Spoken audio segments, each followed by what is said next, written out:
a rice farmer in Ghana who's losing his livelihood. A banana producer in the Caribbean fighting for survival. African cocoa farmers suffering the lowest prices for their crops in 30 years. All are victims of global forces over which they have no control.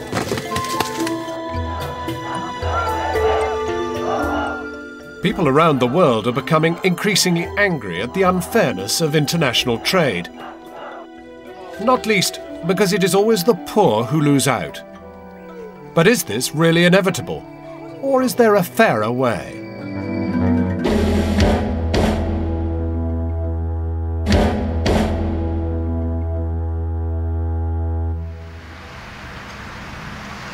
They say that money makes the world go round. Well, here at the London Stock Exchange, stocks and shares representing all kinds of companies, products and crops are sold and traded. Fortunes are being made and lost. At any time of the day, millions of dollars are being moved around the world. It seems that these days everything has become so interconnected that we live in a truly globalized world. But this heady rush of progress has left large parts of the poorer, developing world stranded in debt and poverty. This is because the rules which govern world business are set by the richer nations, and the poor world gets the worse end of the deal. This is especially true when it comes to international trade.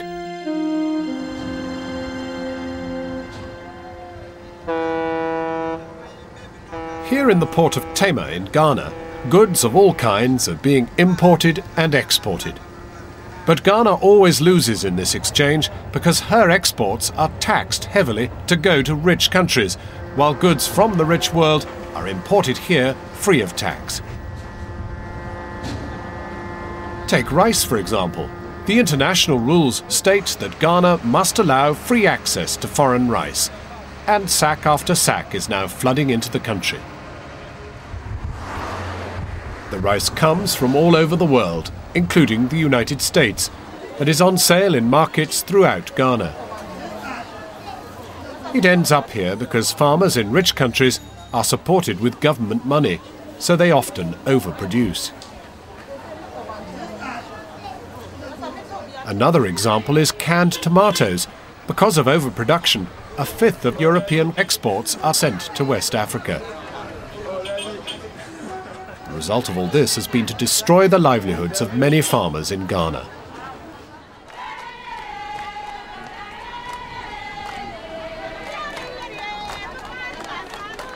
This area in the north used to be the rice-growing heartland of Ghana, but foreign imports have put a stop to that.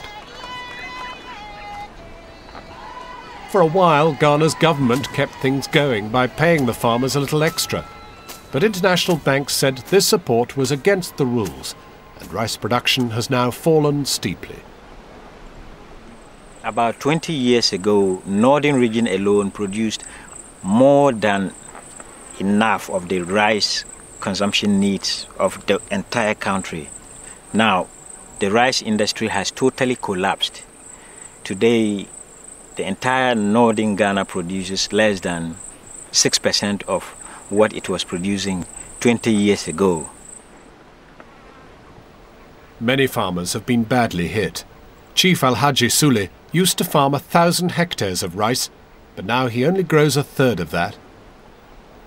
Domimi akwai kaptike miya abu kwai ka banka sama dola karin ma za interest den ma shanga kyata sheb kwalati yan ma yosama. The chief has managed to keep his house, but it's now little more than a shell. He hasn't got enough money to repair it. And this is all because of international trade rules in which Ghana has little say. Some people are calling these unfair rules a new form of colonialism. We now have global markets that are dictating labor terms, price terms, and so forth. So the new form of colonialism is globalization and global markets, and meting out very unfair trade practices to weak governments like us.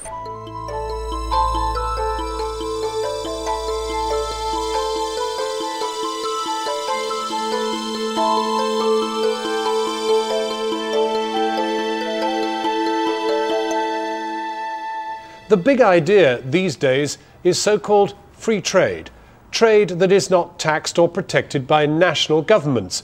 But as we've seen, this principle is being applied very unequally, and it is poor countries that are losing out.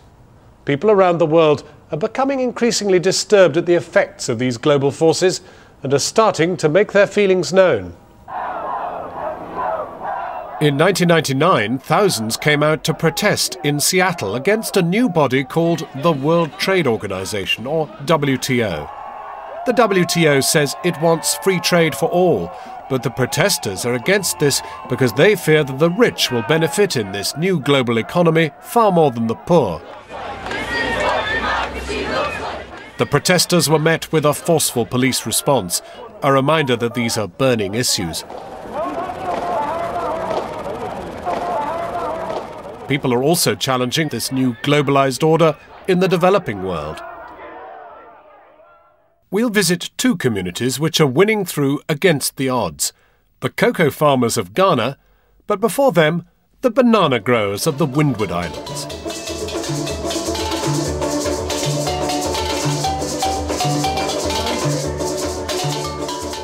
This is St. Vincent, one of the Windward Islands in the Caribbean. Many of the islands in this region were once colonized by European powers, and there are still many signs of the British influence on St. Vincent.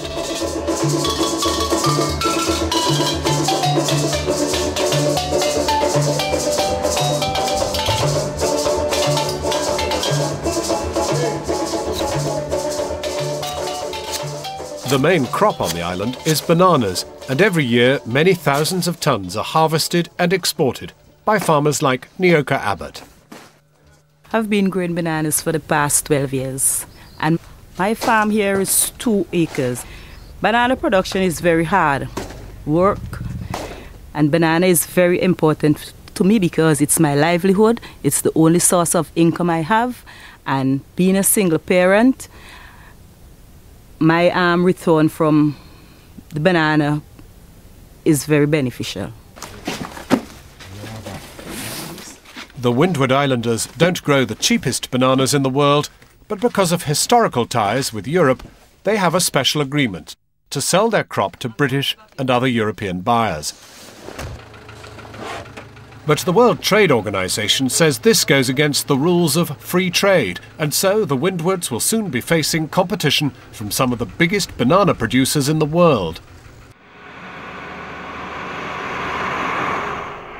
Here in Central America, bananas are mass-produced by American multinational companies, companies that operate all over the world. The bananas can be grown very cheaply by keeping wages low and using large amounts of chemicals. The Windward Islanders think this is unfair. Because they grow their bananas on very large plantations, they can afford to grow their bananas much cheaper because they use cheap labor. They exploit labor. And that is what is different, because our farmers, they have to stand all of the cost and producing bananas at a much higher cost than those big multinationals. The Windward Islands are already quite poor.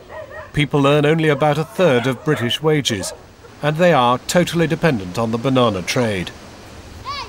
So losing their favoured sales to Europe will be a body blow. But the Windwarders are fighting back and campaigning against this change. They point out the suffering which will follow a win by the WTO. If we lost the banana market, it spells sheer chaos for us in the Windward Islands. People won't have any money to buy food because there are people whose sole livelihood are totally dependent on bananas. Added to the high unemployment, there will be an increase in crime because people have to find somewhere of living. People will steal, they will prostitute, they will get involved in drugs, and we'll see an increase in the drug trade. If banana have to phase out at this point, I won't be able to tell you what I will do because I see no hope in my future if banana should phase out. It is clear that in this new globalized world, small nations are unlikely to have the protection they had in the past, but there are now some signs of hope.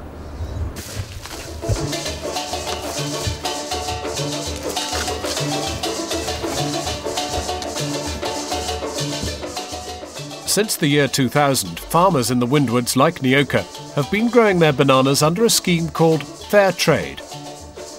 The idea is that these bananas will go on sale in Britain at a little extra cost, and that extra will go to help the farmers here.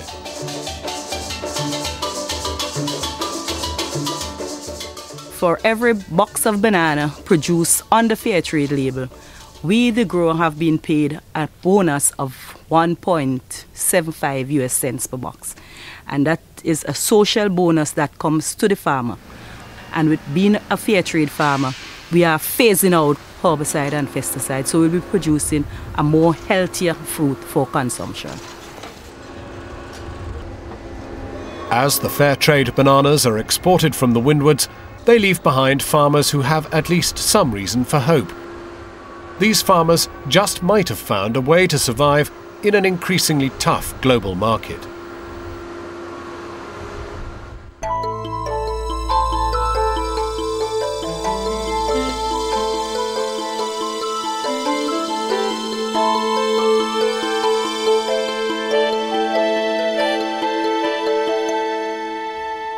Well, now here are some of those fair trade bananas from the Windwards. They cost a little more than ordinary bananas, but that seems only fair when you realise the extra goes to help poor farmers survive. What's more, they're not the only fair trade product now available in British shops. Several other foods are sold with the special fair trade logo. The growers of all these products get a better price for their crops than the standard world market rate. There's even a fair trade chocolate bar called Divine and a children's version called Double. Now these chocolate bars are made from cocoa from Ghana, and they're helping farmers there escape from years of poverty.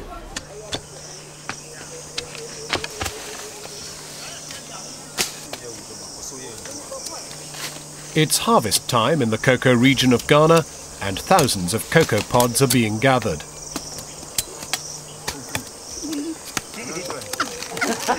Inside the pods is a sticky mass of cocoa beans, and when dried, these beans will take on the characteristic brown colour of cocoa and will be processed into chocolate.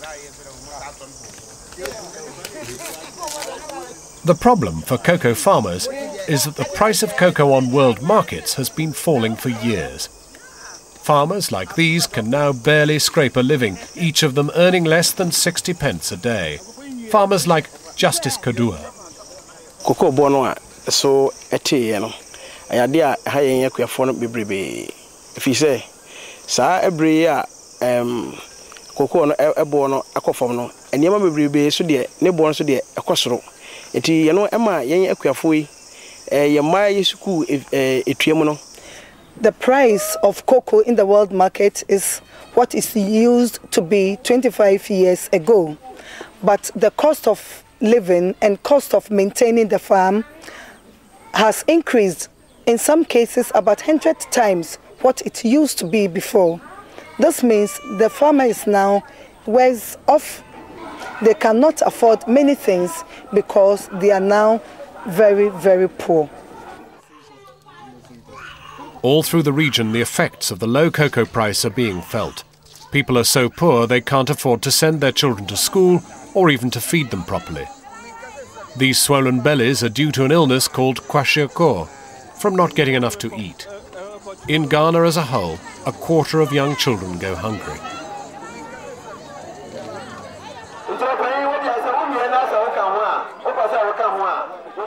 Cocoa farmers in Ghana are getting together to tackle these problems. A new society of cocoa farmers has been formed called Kuapa Cocoa, and this village is the latest to join. Today they are electing the officials who will run the cocoa business on their behalf. In Kuapa villages, everything is controlled by the farmers themselves, and they even elect their own buyers, so getting better prices for their produce than they used to. Yes, I vote me no. A do num a year 15. John Inti Enya 27.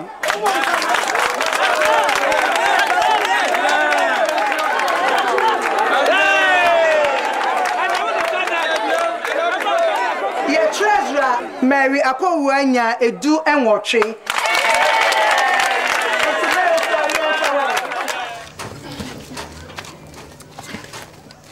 This family of farmers are members of Kwapa Cocoa and are bringing in some of their cocoa to sell. Kwapa operates under the fair trade system, so some of this cocoa will end up in those divine and double bars we saw earlier.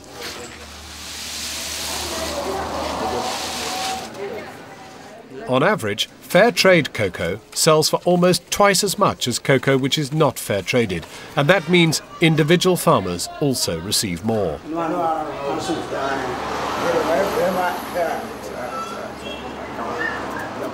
Sadia Kuapa na makwahodo so me aboa me ne de me da bia mtimi na mo a de me ka kire mayon kofo Kuafo ne se obia fa ne ho emedom sa Kuapa ekuo no na me sere me sia ne ekuo ne de me mfiri mu da bia ahwa na me de me koko nyina beko akoma wo mo anso de Kuapa de mu ana betra danda nyina mombra medo Kuapa kuye la mo veja faso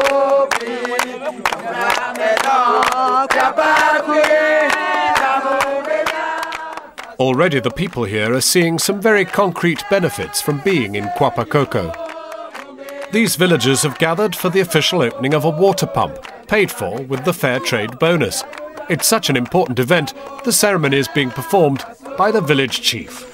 Ladies and gentlemen, I declare today this project completed and duly commissioned.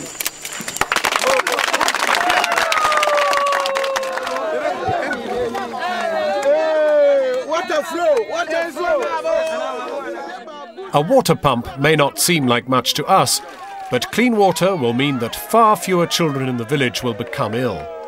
And this isn't the only benefit. A new school has been constructed using funds from fair trade.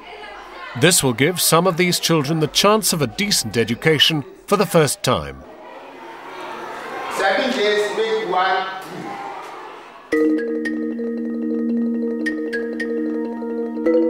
Despite the gains brought by fair trade, many problems remain in countries like Ghana and the Windward Islands. At present, poor countries are often exploited when they trade with richer nations. In the new world of the 21st century, one of our greatest challenges will be to bring more fairness to the international trading system, to ensure the poor of the world share the benefits with the rich.